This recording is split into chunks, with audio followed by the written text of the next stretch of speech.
अपन जान लेंगे युग्मक। युग्मक क्या है, ठीक है।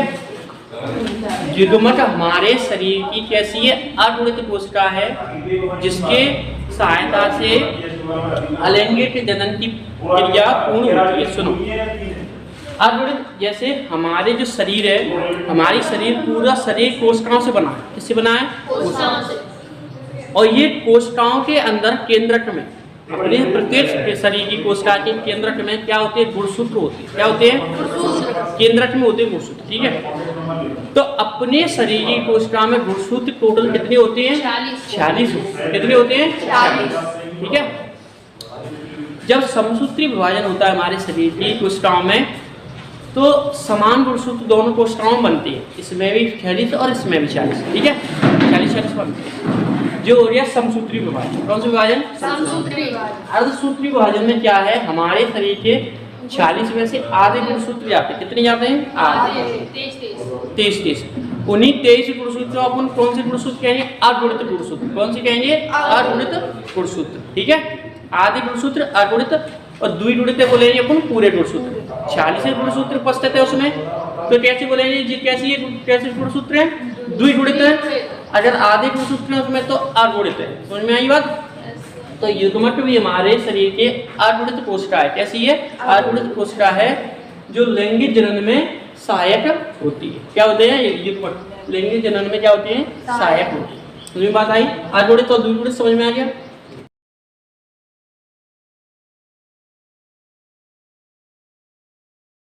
ठीक है। हमारे शरीर की ऐसी कोशिका है ये भी एक कोशिका है। युग्मक भी क्या है? कोशिका है। कोशिका भी कैसी है? अगुणित। इस कोशिका में कितने गुणसूत्र होंगे? 23 होंगे। इस कोशिका में कितने होंगे? 23 होंगे, ठीक है। अगर इस कोशिका में कितने होते? 46 होते पूरे, तो इस कोशिका को अपन द्विगुणित कहते हैं। कौन से गुणसूत्र? द्विगुणित कहते हैं। द्विगुणित को अपन 2n से प्रदर्शित करते हैं, अगुणित को अपन n से प्रदर्शित करते हैं। किससे? n से। ये ध्यान रखना, ठीक है। तो ये भी युग्मक क्या होती है? युग्मक हमारे शरीर की अगुणित कोशिका है। युग्मक क्या है? अगुणित कोशिका है जो लैंगिक जनन के लिए क्या होती है? सहायक होती है। लैंगिक जनन करने के लिए ये से क्या देती है? सहायता देती है, ठीक है। समझ में बात आई? एक बात समझ में आई? ये डेफिनेशन याद हो रही है युग्मक की? क्या है युग्मक डेफिनेशन? हमारे शरीर की युग्मक क्या है? हमारे शरीर की अगुणित कोशिका है जो हमारे लैंगिक जनन के लिए क्या होता है? सहायक होता है, ठीक है। बस समझ में आई? सहायक होती है। समझ में आई बात? बिल्कुल क्लियर, ठीक है। युग्मक कितने प्रकार के होते हैं? 3 प्रकार के होते हैं। अब देखो, समयुग्मक, विषमयुग्मक है सर। हाँ, युग्मक भी कितने प्रकार होते हैं? 3 प्रकार के होते हैं। अलग अलग प्रकार के होते हैं युग्मक के। सब क्वालिटी सब में कैसी होगी? क्वालिटी सब में यही होगी कि ये कोशिका अगुणित ही होगी। युग्मक हमेशा कैसा रहता है? अगुणित। पूछ लिया जाए, प्रश्न आता है 1 नंबर में कोटि में कि युग्मक में कितने गुणसूत्र होते हैं, तो बता देंगे युग्मक में 23 गुणसूत्र होते हैं। कितने होते हैं? 23। अगर 23 गुणसूत्र तो वो कैसा है? अगुणित। कैसा है? अगुणित। समझ बात आई? देख, तो युग्मक कितने प्रकार के होते हैं? 3। नंबर 1 समयुग्मकी। समयुग्मकी, ये सब समयुग्मजी बोलते हैं, ठीक है। समयुग्मजी। नंबर 2 विषमयुग्मजी और नंबर 3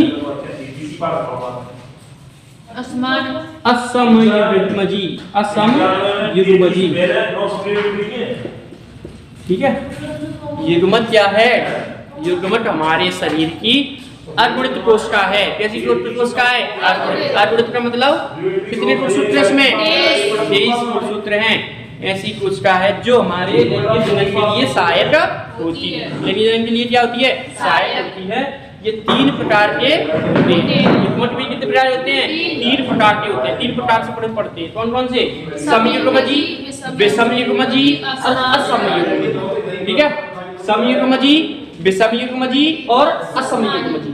नाम से पता चल रहा है। समयुग्मजी, विषमयुग्मजी और असमयुग्मजी, ठीक है।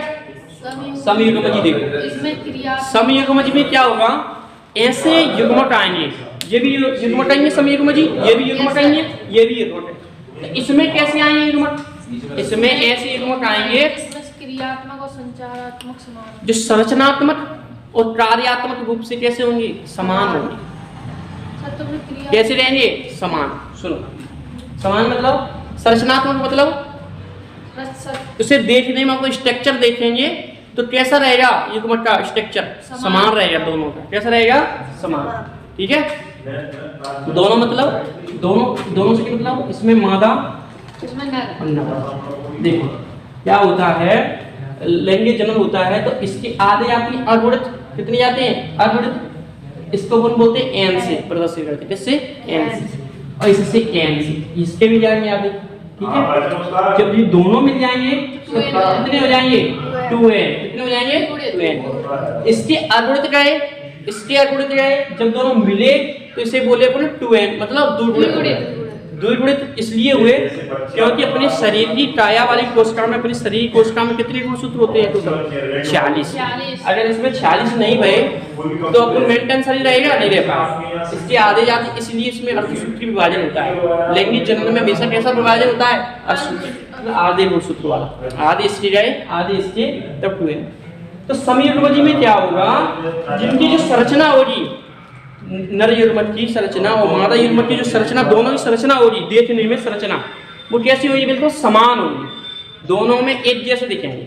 जो नर युग्मक है, जो मादा युग्मक है, दोनों कैसे दिखेंगे? एक जैसे दिखेंगे। अरे स्ट्रक्चर देखें उसका तो समान दिखेंगे। ठीक है, और इनके कार्यात्मक रूप से भी कैसे होंगे? समान होंगे। जो कार्य भी कर रहे होंगे वे कैसे कर रहे होंगे? समान रूप से दोनों कर रहे हैं। समझ में आई बात? सभी युग्मजी में जो इसका गुणसूत्र है और इसके गुणसूत्र संरचनात्मक और कार्यात्मक, संरचनात्मक और कार्य, संरचना से और उनके कार्य से, उनके देखने से और उनके काम करने से दोनों कैसे होंगे? समान होंगे। इसीलिए अपन बोलते हैं समयुग्मजी दोनों। समझ में आई बात? कैसे होंगे? समान। इसीलिए इसे क्या बोलते हैं? समयुग्मजी। विषमयुग्मजी में क्या होगा? इसमें क्या होगा? संरचनात्मक रूप से कैसे होंगे? भिन्न होंगे। कैसे होंगे? भिन्न।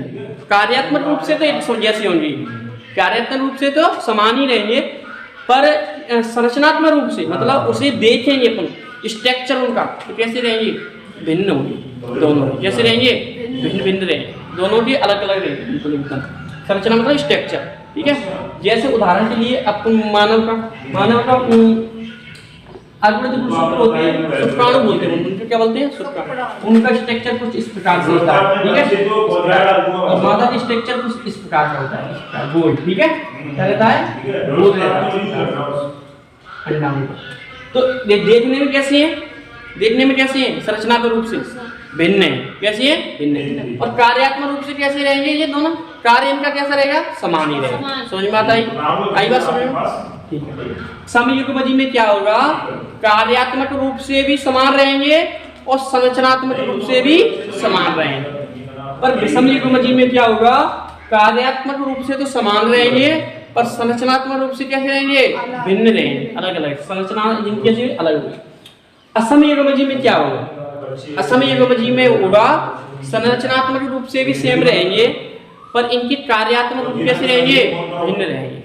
ठीक है, कार्य जो कर रहे हैं वो भिन्न भिन्न तरीके से करेंगे पर जिन स्ट्रक्चर है वो दोनों का सेम रहेगा। ठीक है, बात समझ में आई? क्लियर हुआ? युग्मक किसे कहते हैं बताओ?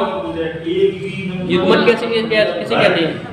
युग्मक क्या है? हमारे शरीर की अगुणित कोशिका है। ऐसी कोशिका है अगुणित, आदि गुणसूत्र वाली कोशिका है जो लैंगिक जनन के लिए क्या होती है? सहायक होती है। ठीक है, सहायक। ये तीन प्रकार के होते हैं, समयुग्मजी, विषमयुग्मजी और असमयुग्मजी। ठीक है, समयुग्मजी में कैसे युग्मक होंगे? जो संरचना उनकी कैसे होगी? बिल्कुल समान होगी और कार्यात्मक रूप से भी कैसे होंगे? समान। दोनों रूप से कैसे होंगे? समान। संरचनात्मक रूप से भी समान होंगे और कार्यात्मक रूप से भी समान होंगे। विषमयुग्मजी में क्या होगा? कार्यात्मक रूप से कैसे होंगे? समान। कार्यात्मक रूप से तो समान होंगे पर संरचनात्मक रूप से कैसे होंगे? कैसे होंगे? उनका स्ट्रक्चर देखा जाए तो अलग होगा पर उनका कार्य देखा जाए तो सेम होगा। ऐसे आएंगे विषमयुग्मजी में। असमयुग्मजी में कैसे आएंगे? उनकी संरचना कैसी रहेगी? समान पर उनका कार्य कैसा रहेगा? बिल्कुल भिन्न भिन्न रहे। क्लियर हुआ? ये मत समझ में आई बात? आई बात समझ में?